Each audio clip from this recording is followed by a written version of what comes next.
Hello, Brick Sculptors, and welcome back to Brick Sculpt. This is Chris, and today we're going to talk about the obelisk again. Now, if you haven't seen my first video where I made this obelisk, I highly recommend you watch that first. I'll link it here as well as at the end of the video. And in that video, I discussed this stair-step technique. Now, it took me a long time to think this up. My brain doesn't work as fast as some. And I really do like this design. I think it turned out really nice. Obviously, this is a micro version. This is very short and stubby. If I were going to make a Washington Monument in this style, it would have to be about twice as tall as this guy here. But this was more of a proof of concept. Now, in building this in the other video, I got so much awesome feedback. And everyone in the comments wrote, make the outside with plates and hinges and ball joints and techniques and all kinds of things. And I'll be honest, I laid awake in bed for 3 nights trying to figure it out in my head. And I did. At least I think I did. You guys tell me. I think it's a big improvement on what I did here, although I am still very proud of this here. And I should say too, there's also improvements that can be made on this one. And I kind of knew that going into it, but didn't have the time or energy or resources to experiment that far. But a lot of people also said on this one, you know, these taper by 1 plate thickness per step, which means each side is going to have a half plate. With brackets, it's possible to make this in half plate thicknesses per, so each side would be quarter plate, and you can make the taper even more subtle. So this technique here can still be improved on, but I'll be honest, I abandoned this technique and I found a new one. So I'm going to show you what I did, and trust me, it was challenging. I thought this was hard to build. The other one is even harder. So if you haven't seen this one, again, go back and watch it. This is a really cool video on how this works, and I think it was a really fun learning experience for me. But let's go ahead and talk about the new technique, and I'm going to zoom in on the table a little more here. All right, let's talk about our dimensions. Now, first here you can see I drew a few obelisks, and the next design I made, I did build scale to the Washington Monument, meaning that it's incredibly tall and skinny for its height. The Washington Monument is 10 times taller than it is wide at the base, so it's very slender and has a really gradual taper up the side. Now you might be noticing I'm filming in a different location, and that's because my normal location, I can't effectively film how big I made this other obelisk. Here you can see the dimensions of the Washington Monument. The base, all the way to the top, is 555 feet. It's actually 555 feet, 5 5/8 inches, but we're just going to say 555 feet. The base to the top, short of the tip, is 500 feet, and the width is 55 feet. And that's where we get 55 to 555. It is roughly 10 times taller than it is wide. And so here's the blueprints of how I would do this in Lego. I decided because the wider I made it would mean I'd have to get taller and taller and taller. So I based it on the height of 100 studs tall, which would give me a base of 10 studs wide. Again, very skinny, very tall. Now I figured I'd build it in sections. From the base here to the top minus the cap is 88 studs, and I'd break that into 4 sections. Because if I made this 10 studs, that means every so often I can have a round number going across it, which is how I'm going to get the strength out of the shape. So at this point, it's going to be 10 studs, 22 studs up, it's going to be 9 studs across, another 22 studs, 8 studs across, another 22 studs, 7 studs across, and another 22 studs, 6 studs across. I forgot to put the measurement in here, but the top of the Washington Memorial is 33 feet across. It's roughly 60%. So I'm going from 10 studs to 6 studs here. But I have these intervals here that I can build strength and structure around, and this allows me to build it in sections of 22 stud pieces. Now this is all great, but how am I going to make this work? Well, let me show you. So the first step in this build was to make frames. And these frames would represent each of these 4 sections. And this is actually the scale of the first frame here. Now it looks a lot smaller, and the reason being is this is only 8 studs across here and 7 studs across here. The reason being is I have to have overlap to make the corner. So it's going to hang over 1 stud on each side, making this 10 by 9 when I'm done. This is 22 studs tall, and that's my first section there. Now after making these frames, I can connect 4 of them together and make one side, and then do that 4 times and make a obelisk. Now I had to figure out how to tile this, and my first plan was this. Doing the corners like this. So I'd have a nice flat side, and the corners would meet up like this. And the real thing that allowed this to happen is these 2x2 tiles. Because these tiles have just a big open center, they allow them to slide and move them wherever you want. And then my plan was just to fill in here with jumpers and stuff, the rest of the tile to the other side, and leave gaps where I had to make it wider and narrower.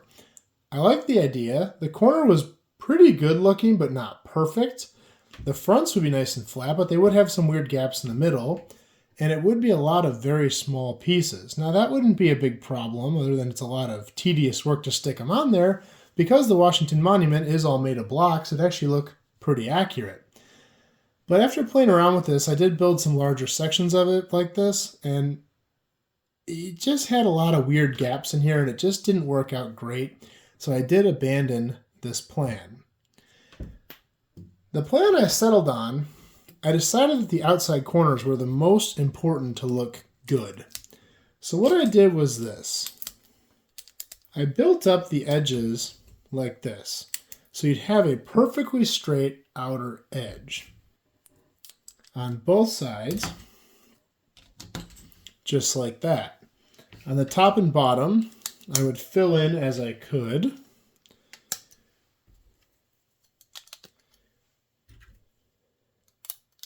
To get my desired shape. Now in doing this, I have achieved my 10 studs at the bottom, 9 studs at the top. It doesn't even hardly look tapered because it's a very, very slight gradual taper because of how tall and skinny this thing is. Now for the corners, imagine this is another panel here. I used just some snot bricks. These are actually brackets because it spaced it out perfectly. And just stuck them on like this. And this would allow me to build out the corner, just like that. And they line up perfectly.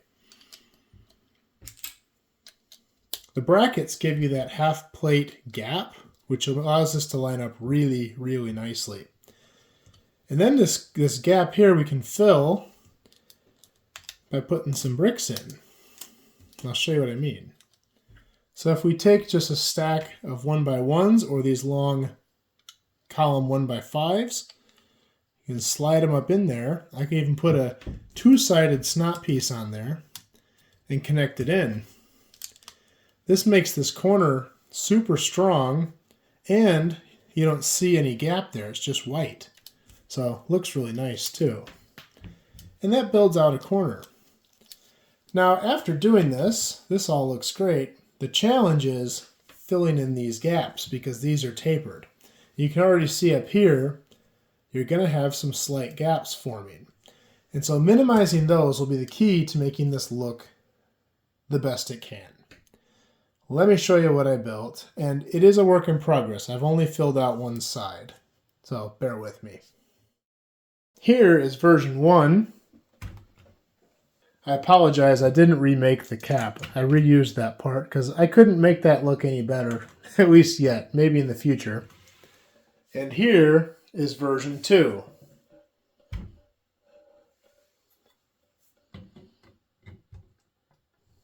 Quite a big difference, huh?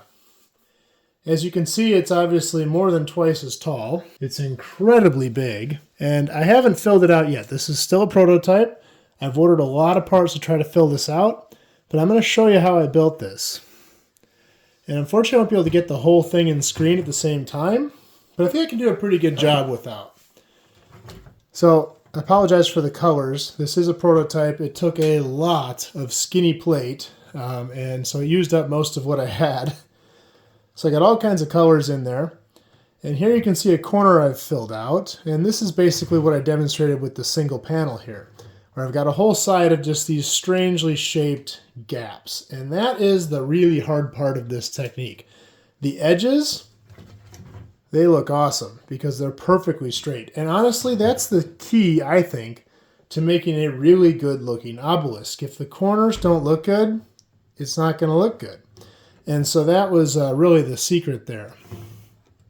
Now you can see from the back side, that side I filled out, oh man, it's a mess. There's a lot going on there. So let's kind of zoom in here and share some of these techniques with you.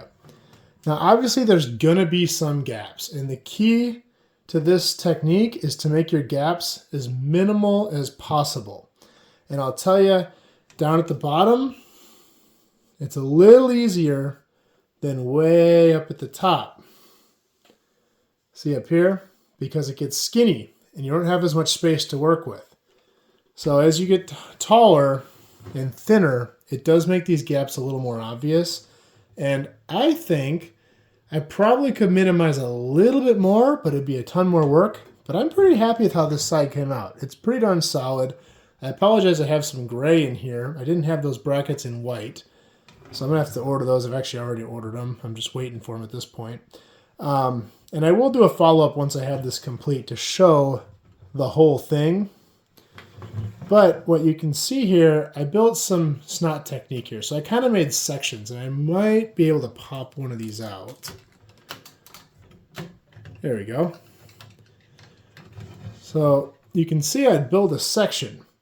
And here I've got some snot technique, just doing tiles facing outward, and it tapers up to fill the space as best I can.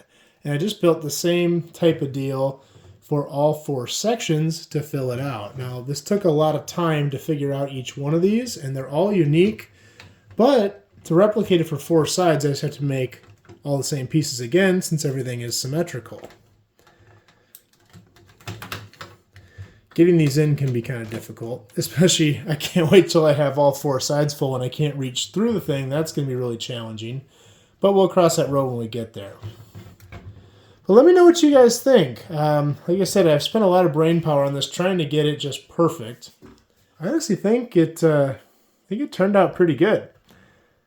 Again, not totally complete. I still have some work to do. And once I finish it, I will build a nice base around it and try to make it look as much like the Washington Memorial as I can.